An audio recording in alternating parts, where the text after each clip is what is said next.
It's a beautiful day, let's call into work and we'll go out and play, sweet darling. 'Cause I've got nothing but time on my hands, I just wanna spend a little time with my man, sweet darling.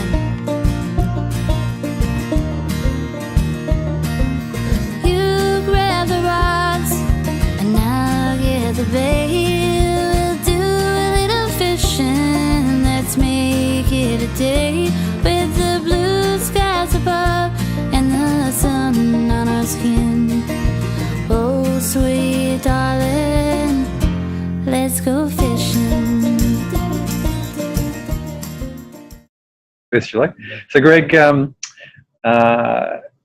wanted to start by asking you how you were first introduced to the idea of ecohydraulics. Where did your life in ecohydraulics begin? Mm-hmm. Yeah, I mean, when I was in graduate school many moons ago, 1994, my master's advisor was a hydraulic engineer named Sherwin Shen at Berkeley, and he worked a lot on sediment transport.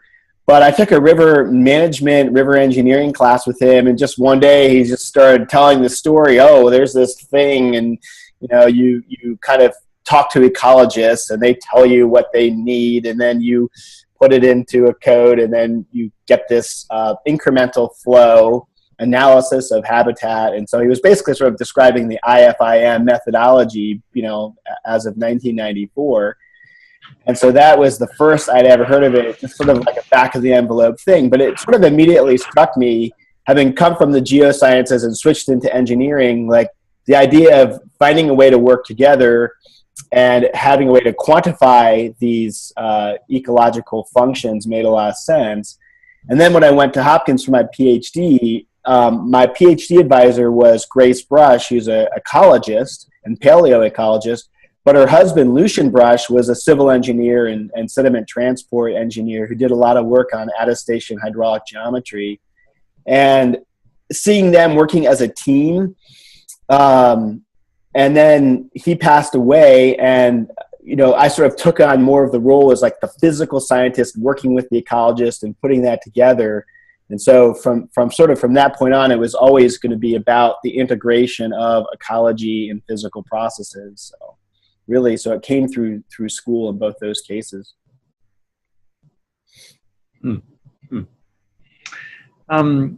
So what about your favorite ecohydraulics article? What's your top pick?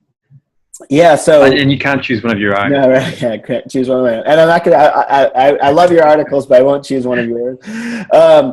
Very very early on when I was doing my PhD, I was trying to figure out how I could get at some of the processes, and my PhD was looking more in the coastal zone, tidal freshwater deltas. And I was at a conference, and I came across people who were doing two-dimensional modeling. And then that got me turned on to this paper that came out right about that same time by Leclerc et al. 1995, which is about two-dimensional modeling as a neglected tool in IFIM.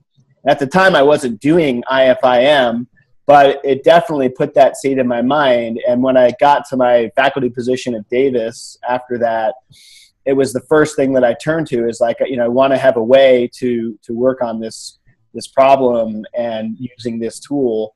So yeah, that Leclerc paper, it's probably the one that I've cited more than any other. And early on, and it was a very forward-looking paper for the time, but at the same time, just making a natural next step with IFIM. Interesting. So was it really just because it was an early paper pointing the way towards 2D modeling, or was there something else particular about that paper that really inspired you as well? Well, what inspired me about it is that I had been already exposed to the idea that ecologists and physical scientists can work together, and that there are ways to tie that together. You need to somehow quantify the ecology and then bring it into a modeling framework.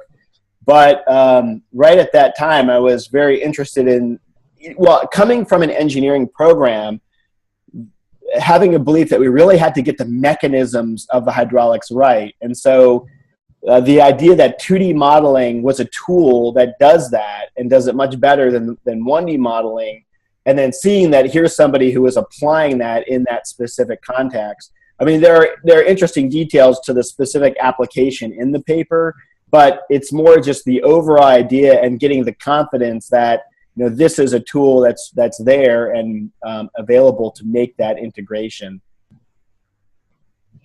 Good. And so right now, like, what's going on in your lab? What's an exciting project that you're working on at this moment? Yeah, well, you know, pretty much throughout my career, I've tried to focus on mechanisms. So how do physical processes and ecological functions link? And been very lucky that technology has really revolutionized over this time.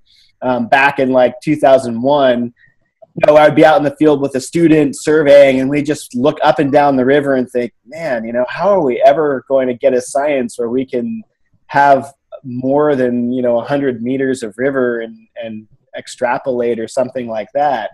And today that's all changed with this sort of big data, remote sensing, and even, you know, field-based methods.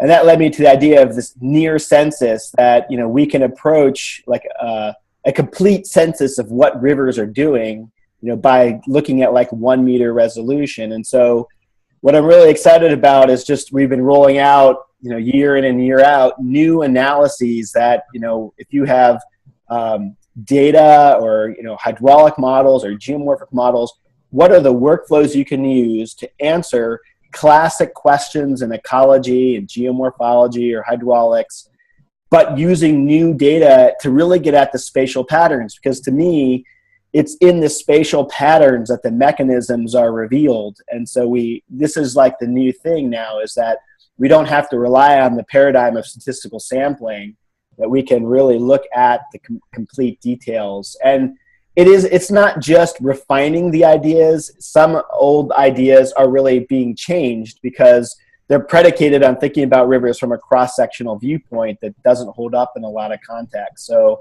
I'm really excited about, like, just over the weekend, I was looking with an undergraduate at some topographic change data and looking at the mechanisms of topographic change. I'm like, you know, we've never seen anything like this. It's really fun.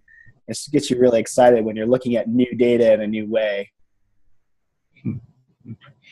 Well, you've kind of answered the last question as well with that answer there. But the last question is really, is there, looking to the future, what do you think is the big grand ecohydraulics challenge you would like to see the ecohydraulics community progress over the next decade? Yeah, I mean, you know, I think where we are now, I think, like, when you go to the ecohydraulics conferences, what I see is that we're all doing really good at coming up with new methods for looking at individual problems or individual ecological functions that are taking place. And so how do we fix this problem or assess that?